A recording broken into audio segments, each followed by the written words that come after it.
My husband's parents said I could join the vacation, only if I paid for everything myself. I just smiled, stayed home quietly, and canceled everything. 6 days later, they returned to an empty apartment and a letter on the table. They read it. First came the screaming, then came 35 calls in a row. I'd never heard anything more crazy in my life. They called it an invitation. Said I could come on vacation with them, to the coast, a beach house, full week, blah blah blah. The only condition? I had to pay for everything myself. Not just my own part. Everything. Gas, groceries, the rental. I stared at them like they were auditioning for a sitcom. But instead of arguing, I smiled. Because that was the moment I realized it was the perfect way out. A clean, quiet exit. They'd all be gone for 6 days, completely out of the apartment, out of my hair, assuming I didn't pull any more of it out first. Because yeah, I had almost ripped my mother-in-law's hair straight out of her head the week before. And honestly, I still don't feel bad about it. She wouldn't stop complaining while I was trying to submit tax info for my online shop. Something about me making noise while she was watching her game shows. She actually said I was typing too hard. I nearly lost it. I stood up and that woman flinched. My husband jumped in and told me to relax, like I was some unhinged lunatic instead of the person keeping them all alive with my paycheck. We'd been living in his parents' tiny 2-bedroom apartment for over a year. And in the past 8 months I was the only one working. My husband had lost his job and somehow decided that meant he could become a full-time couch ornament. His parents, retired, bitter, and way too comfortable with me footing every single bill. They didn't even pretend to be grateful. They joked that I looked worse every month. That I was neglecting my appearance, like I wasn't working double shifts and running my side business just to keep the lights on. They never helped with anything. They didn't even cook. I'd come home after 12 hours on my feet and find the sink piled with dishes, and then his mom would hand me her dirty mug like I was her waitress. So when they offered me that pathetic vacation deal, it wasn't an insult. It was an opening. They'd be gone for 6 full days. No one home. No one watching. No one asking for money or food or rides or attention. I smiled at them. Said I'd think about it. But in my head I was already packing. I counted the minutes until they were gone. His mom spent the morning yelling about sunscreen and beach towels, as if they were headed for a month-long expedition and not 6 days at a rental house someone else paid for. His dad complained about the gas prices like they hadn't squeezed every last drop out of me for the past year. And my husband, he couldn't find his flip-flops. Spent 15 minutes whining about it before borrowing mine. I stood there nodding, smiling, listening to all of it like a good little house guest. He kissed me on the cheek and told me to take it easy while they were gone. I wanted to laugh. I really did. As soon as the door shut and I heard the elevator hum, I moved. Locked the door behind them and just stood there in silence. For the first time in months, no one was talking at me, judging me, asking me for money, complaining that the Wi-Fi was slow or the fridge was empty. It was the first time in forever that the air felt like mine. I got to work fast. First, the business. My small online shop was the only reason any of us were eating. They liked to joke that I was just selling trinkets. But those trinkets made me nearly $4,000 last month, and 90% of it went into bills, groceries, and whatever his parents suddenly needed.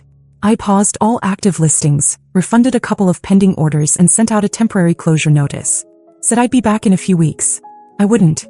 Then came the bills. I logged into every single account, electric, gas, internet, even their Netflix, and shut them all down. No delays. No forwarding. Just flat out canceled. I changed the passwords, removed my name from anything that wasn't required, and even called the landlord to let them know I wouldn't be renewing the lease. The apartment was technically in his parents' name, but my income was what kept it standing. Then I packed. Not everything, just the essentials. 2 suitcases, one for clothes, one for everything that actually mattered. My laptop, the business backup drive, ID, passport, savings book, and every piece of jewelry I ever owned. Some of it wasn't even fancy, just sentimental, but I wasn't leaving anything they could claim as gifts or try to sell when the money dried up. I left the wedding ring, put it right there on top of a note I wrote with a shaking hand but a clear mind. The letter was short. I didn't bother with emotion. I said I was filing for divorce, that I had given more than enough and that they'd be fine without me since they already acted like I didn't exist. I said I hoped they enjoyed the vacation, that I'd taken what belonged to me, that everything else wasn't my problem anymore. Then I grabbed my bags and walked out of that suffocating little apartment like it was on fire behind me. I went straight to Danielle's place. She left the key under the flower pot just like she promised. She had a spare room and a fridge full of food and, most importantly, no one yelling at me. That night, I slept for 10 hours straight. The next day, I filed for divorce. They still had no idea. They got back on a Thursday. I knew the exact time their train arrived because they posted about it on Facebook. A blurry selfie with my husband and his mom smiling like they'd just won the lottery, captioned, "Back to reality." I was already sipping coffee in Danielle's kitchen, scrolling through it with a calm I didn't recognize in myself. I knew exactly how it would go down. They'd walk into the apartment, dragging their sandy luggage behind them, sunburnt and exhausted. His mom would immediately notice the dead silence. His dad would try the light switch. Nothing. No electricity. Then they'd check the Wi-Fi. Gone. Refrigerator. Warm. Mailbox. Stuffed with return notices. And on the dining table that note. The ring. Nothing else. I didn't have to wait long. Less than an hour after that post went up, my phone started vibrating. At first, just a couple calls from my husband. Then a string of messages. Then the real storm hit. 35 calls in a row. No voicemails, just missed calls piling up like warning sirens. His mom, his dad, even a few relatives I'd never spoken to suddenly found their voices. Texts ranged from confused to angry to absolutely unhinged. Accusations, guilt trips, desperate pleads, some classic "how could you" speeches. They weren't worried about me. They were panicking about the bills, the food, the canceled shop, and the realization that the person they leaned on like a crutch was just gone. And the best part? They thought I'd left them the business. I didn't say otherwise in the letter. That was intentional. I knew my husband would go sniffing around for access, try to log in, poke around the accounts. He'd see that the website was still technically online, that the name hadn't changed, and assume it was still making money for them. So when the divorce papers came, he didn't fight them. Probably thought he'd won. Probably thought he'd keep the business, get alimony, maybe even make me feel guilty enough to still help out now and then. What he didn't know was that the business had been registered under my name alone. No partnership. No marital claims. I'd had it in my name since the beginning. I even moved the domain to a new host and wiped the client database the day before I left. What he was logging into was just a hollow shell. The moment he signed those divorce papers, it was all mine. And he had zero claim to any of it. They found out a week later. That's when the tone of their calls changed. From demanding to begging. Suddenly they remembered how much they loved me. That they'd always supported me. They begged me to reconsider, to come back, to just talk. My parents started getting calls too. Not that it helped. They blocked them immediately. My dad said it best. You broke the mule's back and now you want to ride it again? No one was buying their pity act anymore. I thought after the divorce papers were signed they'd back off. Maybe stew in their misery, scramble for money, guilt trip each other into fixing the mess they were left with. But no, when people are used to feeding off you, they don't just stop. They panic. 2 weeks after I vanished, his mother showed up at the clinic. I wasn't there, obviously. I'd quit the job 2 days after moving out. Danielle had already helped me line up remote work through one of her clients. I was finally making money without bleeding myself dry. But apparently no one told his mom. She walked in like she owned the place and demanded to see me. Said it was urgent family business. The front desk tried to be polite, but she wasn't having it. She told them I'd stolen things from their home, that I took advantage of her son's kindness. She claimed I was mentally unstable and needed to be talked to before I ruined more lives. Then she cried. Loudly. In the middle of a crowded waiting room. They eventually called security. When I heard about it, I didn't know whether to laugh or be horrified. But that wasn't even the weirdest part. 3 days later, I got a certified letter. From my ex-husband. It was an official request to renegotiate the divorce agreement. Apparently, after realizing he had no access to the business account and that the online shop was still active, but now under a completely new domain and brand, he decided I must have tricked him. Claimed I'd hidden assets. Demanded half of my income. Even accused me of emotional damage and said I was responsible for his unemployable state. He also claimed I'd abandoned him in a time of need. I showed the letter to my lawyer, who nearly snorted. The documents he signed were airtight. The business had always been under my name alone, long before we even got married. I'd built it from scratch, registered the brand, paid all the taxes. He was never listed on anything. In fact, he never even understood how the back end worked. But that didn't stop him from trying to copy it. One of my old clients reached out through email asking if I had a new store. She'd seen a site using the same product names and photos and wanted to make sure it wasn't a scam. It was. He tried to build a knockoff of my shop using my old product images, copied descriptions, and even mimicked the layout. But he had no idea how to manage orders. He missed shipments, got refund requests, ignored messages, and ended up flagged for fraud by the payment platform. His account got frozen before he even made $100. That's when I realized this wasn't just about revenge anymore. He was actually trying to be me. Use my name, my work, my identity, just without doing the actual work. We sent a cease and desist the same day and filed for a restraining order right after. I wasn't afraid of him showing up, but I didn't want to leave any cracks open. He'd always been lazy. I didn't expect him to become desperate. Then came the message. It came from a number I didn't recognize. I almost ignored it until I saw the preview on my lock screen. You think you won? But you see, I'm not done. It wasn't signed.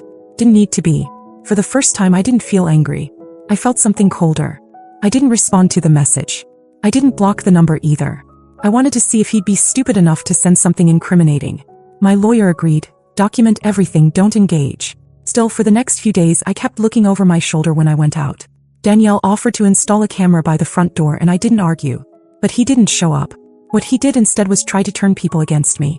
It started with mutual friends, people we'd barely seen in years suddenly reaching out, acting concerned. One sent me a long, dramatic message about how they heard I had a breakdown and that my ex was doing everything he could to hold things together. Another one said they were shocked I'd abandoned a man who stood by me when no one else would. I asked one of them if he told them about the part where I paid his rent, cooked for his parents, and kept his life running like a damn assistant while he played video games for 9 months straight. No reply.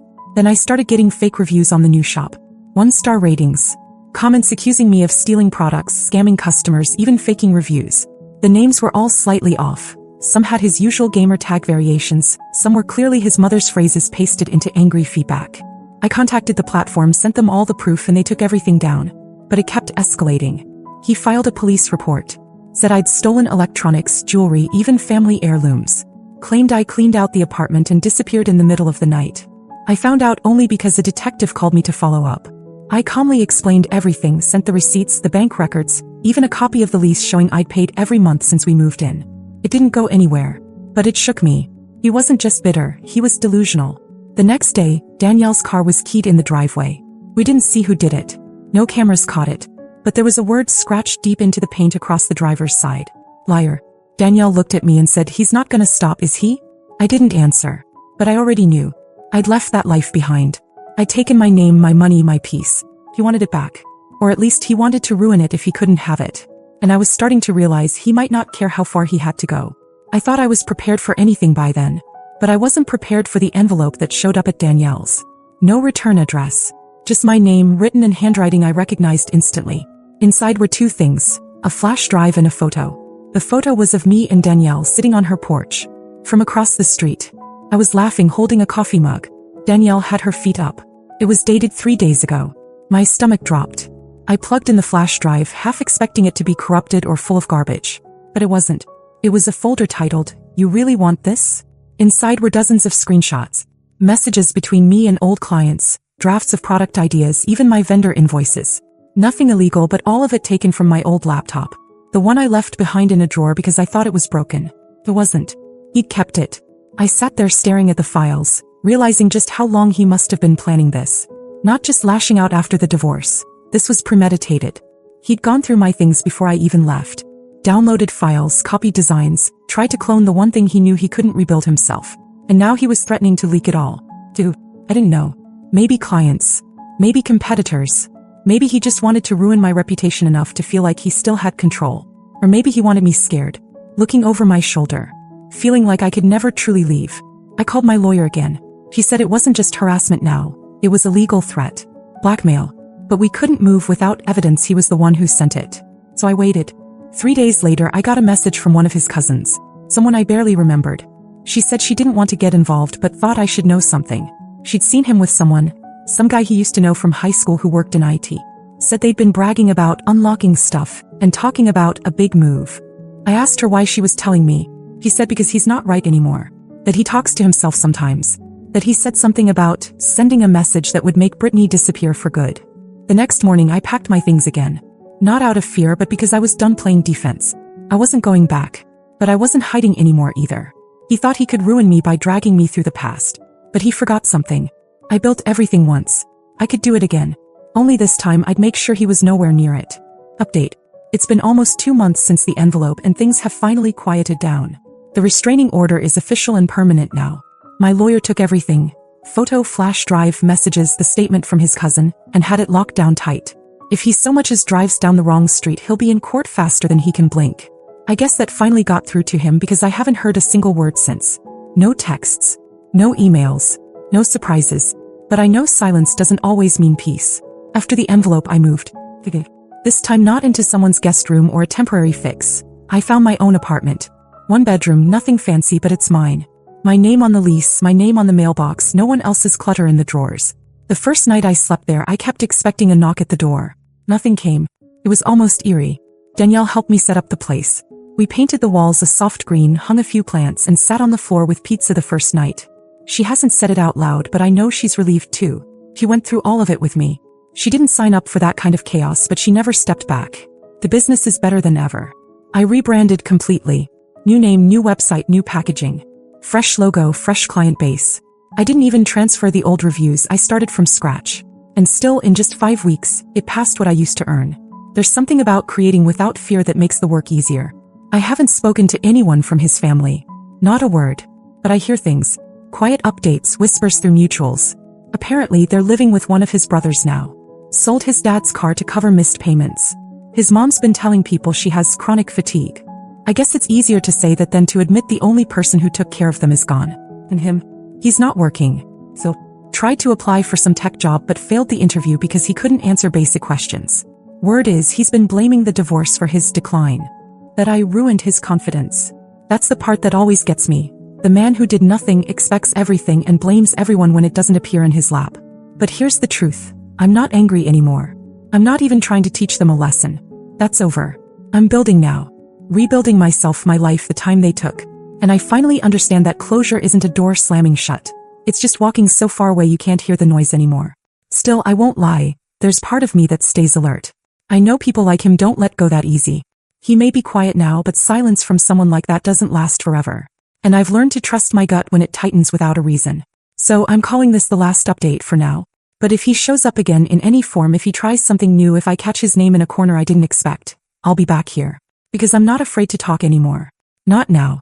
Not ever again.